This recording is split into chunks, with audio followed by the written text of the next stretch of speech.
So tell us about Widows GPS. How did you decide to start that, and what are the kinds of things you do? After visiting my son at University of South Alabama, I was on my way home, and I lifted up the GPS that you do not need going from Mobile to Atlanta. So I picked it up and I said, here I go home to nothing.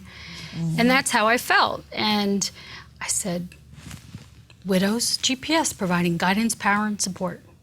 So I said, okay, that's it.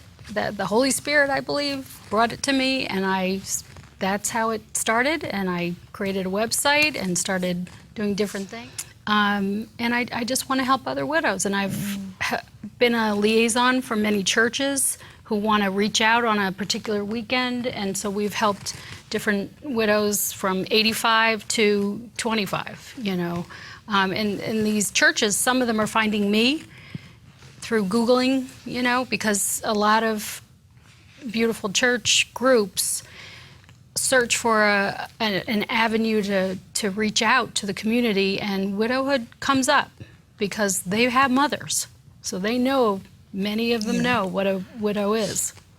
Are there any particular pieces of scripture or poetry or music that have been, you talked about how some slow songs might trigger. Right. Anything that's been particularly helpful? I'm thinking Aretha Franklin or other poets or any special. This is the day the Lord has made. Let us rejoice and be glad. It's almost like the be mindful, live in the now. Right. Today. You have to learn to do that.